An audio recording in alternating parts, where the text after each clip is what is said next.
All right, good morning, everyone. We're going to start off our pre-race media availabilities this morning. We're now joined by John Hunter Nemechek, driver of the number 42 Toyota for Legacy Motor Club. If you have a question for John, raise your hand. We'll get a mic to you. We'll start off with Reed, then go to Rob, and then John.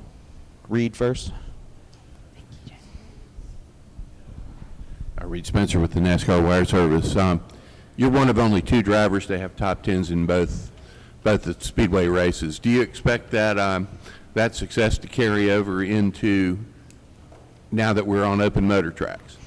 I sure hope so. I think that the first two races for us this year were about survival and putting ourselves in good spots to have good finishes and have shots to contend for a win. I think that for us, coming into COTA, there's a lot of unknowns. I feel like last year we really struggled at road courses. It was probably one of the areas that we lacked speed the most, and cars didn't drive very well, didn't have very much speed. Just wasn't very good for us. But with the changes over the offseason, there's a lot of new personnel, a lot of new ideas, different cars, I would say, hopefully faster race cars than we had last year. So I'm looking forward to kind of seeing where we stack up as far as the road course program goes and how much improvement and gains we've made over the off season. So to answer your question, I hope that we're able to carry that speed over and have another solid top 10 run and be able to have speed in our Legacy Motor Club Toyota Camry XSEs, but that's still to be determined. I think these next 3 weeks are racetracks that we've circled to figure out how far we've come in improvements at Legacy Motor Club over the off season and car build wise, process wise, personnel, and see kind of where we stack up with all those changes. Thank you. Go to Rob on your left, John. Rob Tiongson from the Podium Finish. John, the media's made some attention about the fact that you were involved in most incidents last year, but this year you're proving them like, hey, I'm a clean driver, I can get some good finishes. So what message do you have for those who have pushed back about you and getting a good start? So too, the changes that Jimmy's made, like how do you feel as a whole as a driver, like being able to show what you can do in a car? 2024 was probably one of the most trying years of my personal and professional life. A lot happened in 2024. Had to overcome a lot, both personally and racing side. I won't get into too many details, but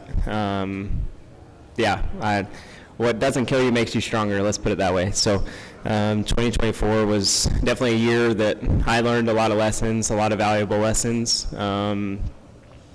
But yeah, a lot affected racing on Sundays, and that shouldn't have been that way. But in the end, you overcome that, you learn, you grow as a person. I feel like being 27 now,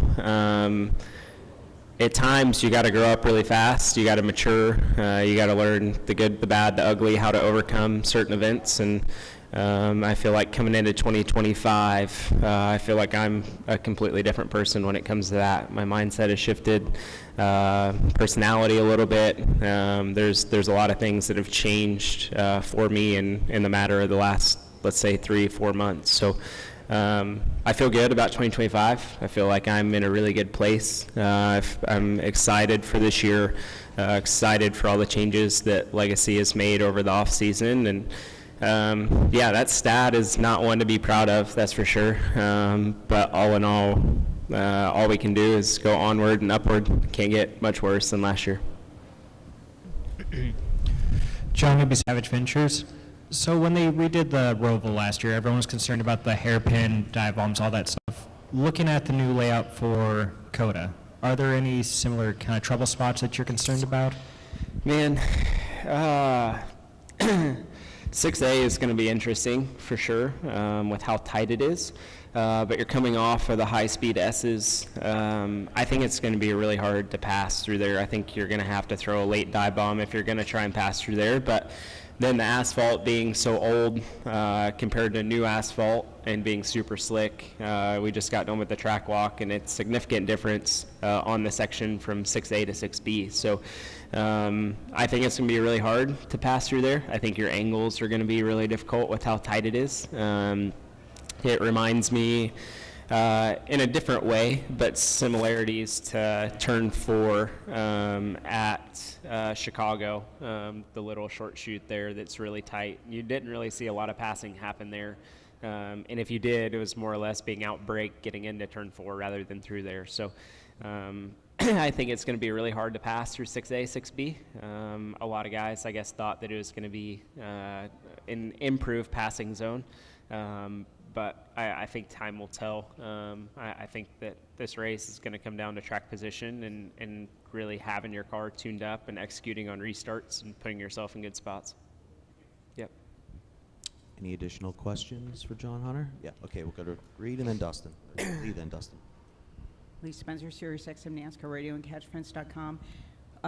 Jimmy seems really devoted into turning this thing around. He's moving back from England and brought in another partner and just wants to focus on the day-to-day. How important is it not to have an absentee owner running the company? I think from any company that's super important to have someone that is involved that wants to take the team or the company to the next level and wants to succeed. I haven't found anything other than free throws with Shaq that Jimmy absolutely sucks at. He's pretty good at about everything, so I'm hoping that transfers over to the ownership side as well. But Jimmy has been great to me over the last year. He's helped me through a lot of different situations, and he's been someone that I can rely on and ask those hard or tough questions and get a straight answer. He's been a great boss so far, a great mentor. I've always kind of looked up to Jimmy through my childhood and growing up around the racetrack, and seeing what he wants to do and the vision that he has behind Legacy Motor Club. For myself, of deciding to go cup racing last year with Legacy Motor Club, some of that decision that was involved with that was that this was going to be growing Legacy Motor Club, and the vision that Jimmy had kind of sold me on that. So I'm looking forward to kind of seeing where we stack up here with the changes that were made over the off season. I know that Jimmy is definitely excited as well and pushing everyone to be better every single day. And I think that is a huge testament to who he is and just how humble he is and how he wants this place to run and how he wants this place to succeed. So I think with him moving back and being involved and talking to myself and Eric almost every day, being able to shoot each other notes and having him here in person more, I think is going to be even more beneficial as we move forward here. So I'm looking forward to spending a lot more time with Jimmy as the year goes on. Yep. Dustin Albino, J-Ski. John Hunter, obviously one of the changes made was the crew chief with Travis Mack. He's bounced around the last couple of years. So, what's it been like getting to work with him to start the season? At first, I didn't know how to take Travis. Have you seen the movie Up? You know the dog that has the collar on? And it's like, squirrel, like just random thoughts that pop into his head. I kind of relate to Travis that way. Just super full of energy, great guy, down to earth, not afraid to speak his mind. I feel like it's good for me. It's pushing me to be better and focus on the things that we feel like we need to focus on at times.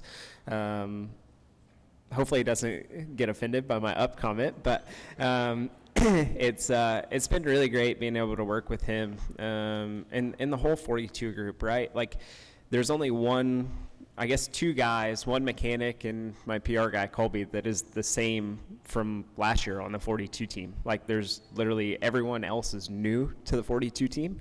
Some have been at Legacy Motor Club just in different roles. So I feel like everything has gone well over the off season. I feel like the communication standpoint has gone well. I feel like kind of everyone is gelling and working together, and we're all working and pushing to achieve the same end goal. All of us want it, and you can definitely see that within our team.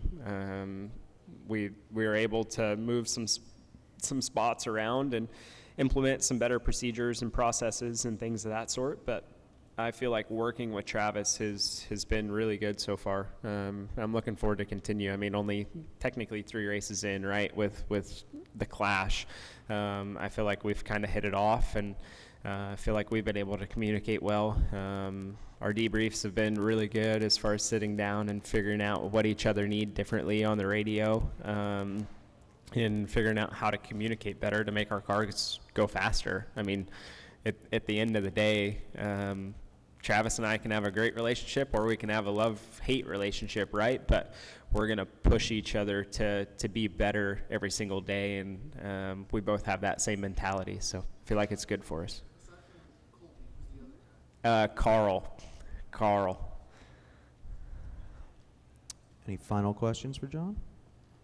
All right, sir. Thank you very much. Thanks. Best of luck today. Appreciate it.